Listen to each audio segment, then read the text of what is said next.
Who do you think you are, sitting in my home like that? Your home? This is soon going to be my home. Our home, right, Rob? Right, dear Gloria. This is my fiancée, Rebecca. I had stopped having feelings for you a long time ago. We need to break up. Huh? So you were cheating on me? With someone of your daughter's age? Oh, please, Gloria. Age is just a number. If you had my body and my face, you would get what I mean. You shut up. I'm not talking to you. Robert, I'm not moving out. This is my house. Really? Have you ever paid one penny for it? This is my money, my house. I'll give you 2 days and then you'll have to be out. So you want a divorce, huh? Very well then, you will have to pay for it. Don't forget what we agreed with each other in the prenup. What prenup? Oh, just some pieces of paper that I'm going to burn right now? What? What do you think you're doing? There is no prenup anymore, Gloria. Move out of my house. My name is Gloria, and I thought I knew everything about my life. I was in my early 50s, married to Robert for 25 years, with two children in their early 20s. We were the picture-perfect family, or so I thought. Our marriage was actually not based on love, but rather on a setup by our parents. They were longtime friends and thought Robert and I were made for each other. But after the wedding, Robert and I had grown to love each other over the years. The longer we stayed together, the more we cared about each other. Just a year in, I could already tell that I was slowly falling for him. He said that he felt the same. But I guess after so many years, things had slowly changed. I had been feeling like something was off. That year, it felt like we had all the time in the world, as both of our kids had started their own families and began to build their lives together. We were so proud of them and all that they had accomplished. Feeling so thankful for being able to witness such a special moment in our lives, around this time, Robert said that he felt ready to retire since our kids were all grown and we had saved enough money over the years to support the move. I agreed with him, and so I supported his decision wholeheartedly. That was when our arguments began to occur more frequently. Robert thought that I should continue taking on all the responsibilities at home, while I expected him to contribute more now that he was no longer working. But it seemed like Robert was so used to his old ways that it was impossible for him to change. Even when it was for the sake of his own family, it got to the point of unbearable. One day I was feeling really sick and vulnerable, so I couldn't even get up from bed to do the simplest task. Instead of caring for me like a good husband, Robert just decided to go out to the local pub downtown and left me alone in the house. I was livid and finally realized that I had been overlooking his careless attitude toward me all these years. That night he came home late and reeked of floral perfume, a sign that my suspicions were right and that something was off about our marriage. I started to wonder if he had been cheating on me. I mean, I knew that Robert never wore perfume, and the smell I noticed must have come from a woman's deodorant. Unfortunately, I had no concrete evidence to prove that my suspicions were spot on, but my gut feeling had always been strong, and I knew I had to do something to figure out what was going on. You can call me crazy or suspicious, but I just had to do it for myself. I had bought a camera and strategically placed it in our bedroom where it was almost impossible to be noticed. I knew that Robert had never been a detail-oriented person, so he wouldn't notice if something was slightly different. And then I told him that I needed some time away from home and wanted to stay at my son's place for a while to get better.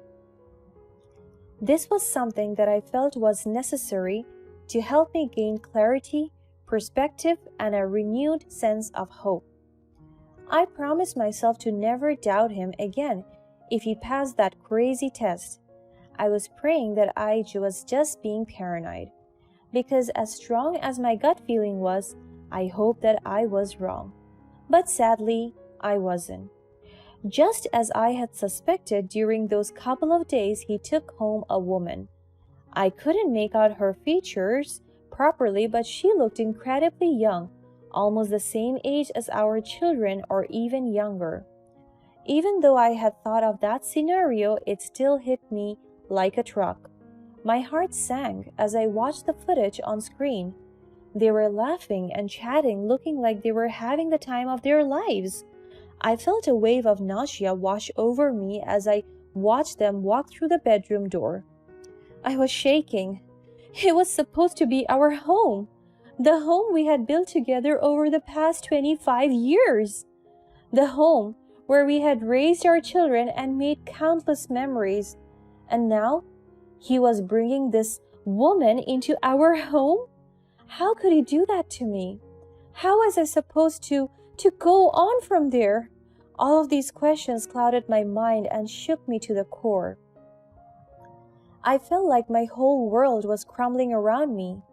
I couldn't bear to watch anymore, so I turned off my screen and sat in silence.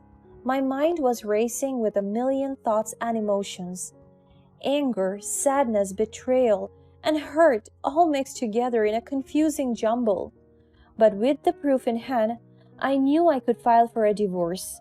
Robert and I signed a prenup with an agreement that if either one of us cheated, the other would have the house and all of our joint properties and money. I knew that divorce was the unavoidable end of our marriage. I waited for a few days to calm my mind before packing my belongings again and returning to our house. To my absolute surprise and disgust, Robert dared to invite that woman to stay and confront me. As soon as I opened the door to my house, I saw her, the other woman in our marriage. Yet, she looked so arrogant and proud, as if she had won a competition of some sort. I wanted to cry, but I held back all the tears. She didn't deserve to see me in my most vulnerable state. She's a rude and unwelcome guest, and I would treat her like one. I raised my voice, giving her the fiercest look I could. Who do you think you are, sitting in my home like that? Your home? This is going to be my home. Our home, right, Rob? Right, dear. Gloria, this is my fiancée, Rebecca. I had stopped having feelings for you a long time ago.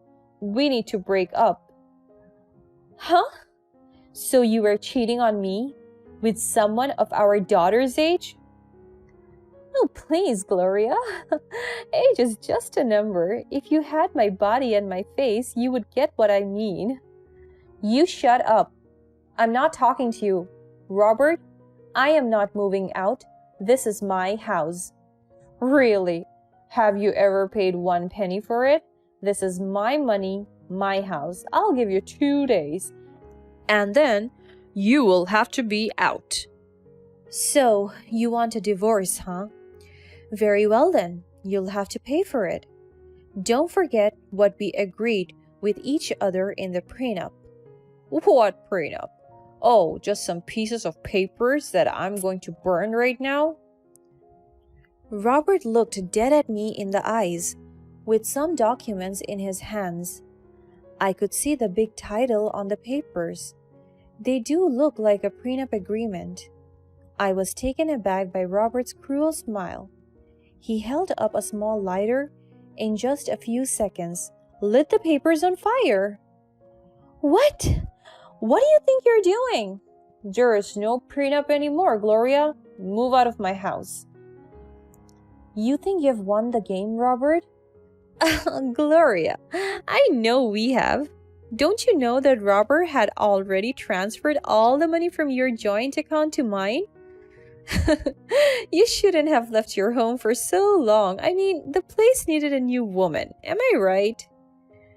You're always right, dear. Gloria, I'm so sick of you already. Get the hell out. I took a deep breath and squared my shoulders as I stood there, looking at them. I knew what I was about to do was going to be difficult, but I had to do it.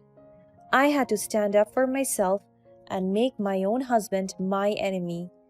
His hurtful words echoed in my head, and I could feel the anger boiling inside of me. I knew I had to let it out. So, any last words? Yes, actually.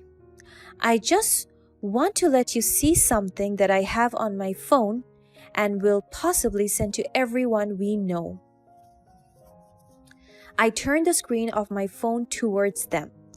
They doubtfully took a peek and immediately their faces turned blue.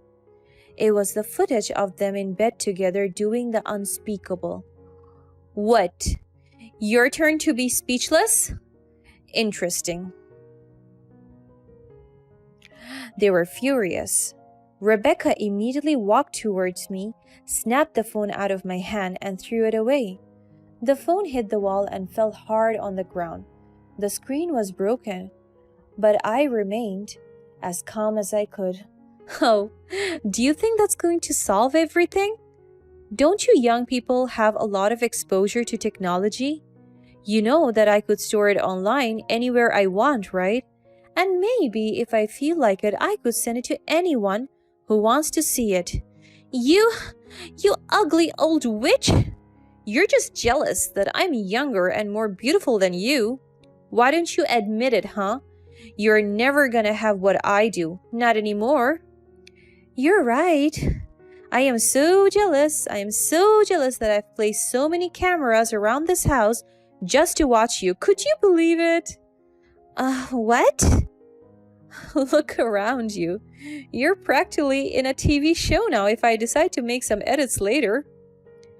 They looked around just to see tiny blinking red dots all over the house, at the corner of the ceiling, on the bookshelf, behind the TV. They didn't know that I had come prepared because besides the one camera in the bedroom, I had ordered several more for every other room in the house. You sick woman, you snake! With the prenup gone, there is nothing you can do, witch. We have burned Robert's copy and yours. There is no proof. Sure, you could get a divorce, but the money will be mine. You really think that I'd leave my copy at home once I thought of all the cameras? Like, how stupid do you think I am? What are you talking about? Wait, this copy isn't real? Robert looked at the copy burning on the ground again. He couldn't tell if it was real or not because most of it had already been burned. He was furious. When did you replace it? How did you know? This is my house, Robert. I think you should worry less about me and more about your mistress, though. How are you going to provide for her now? Rebecca is not with me for money. Wait, what? You mean you're not gonna have the house or the money? What the hell? That wasn't what you had promised me. Wait, listen, just let me explain. Explain all you want, Robert. She knows she's going to be stuck with an old, pathetic, disloyal man with no money and no hairline for that matter. You shut up. I am done here. Clean up your own mess before dragging me down with you. Wait, Rebecca, I'm sure everything will be fine. I just need some time. Rebecca immediately stormed out of the room, looking more furious than ever. Robert was left alone, looking in disbelief. I watched the man blank out for a minute, and then I turned away. He's my husband, but he was not worth my tears anymore. And so, just as planned, I took both of them to court. It wasn't an easy road, but justice was served in the end. Robert and Rebecca were both sued for fraud, and with such concrete evidence, they lost the case. Such a scandalous event was discussed by everyone now. The whole town knew about his affair, and he had to cut contact with everyone. Our children, of course, found out about it, and breaking the news to them was one of the hardest things I had ever done. But they stayed strong for me and took my side unconditionally. They helped me build my life up again from scratch, and they were the main reasons why I had been so strong throughout it all. I, on the other hand, took the house and used the money from the settlement to renovate it and make it my dream. It wasn't just the physical space that had changed, I had also transformed on the inside. I had found a strength and resilience I never knew I had. I had moved on from the pain and betrayal so that I could finally live my best life without having to worry about a terrible partner. I had made new friends, taken up new hobbies, and found a renewed sense of purpose. I no longer needed Robert to feel fueled. I was happy and content on my own, and that was the most empowering feeling of all. Looking back on everything that had happened, I realized that it was all for the best. Robert's betrayal had been the catalyst for my growth and transformation. I had emerged from the experience stronger, wiser, and happier than before. Life was good, and I knew that no matter what challenges lay ahead, I had the strength and resilience to face them head on.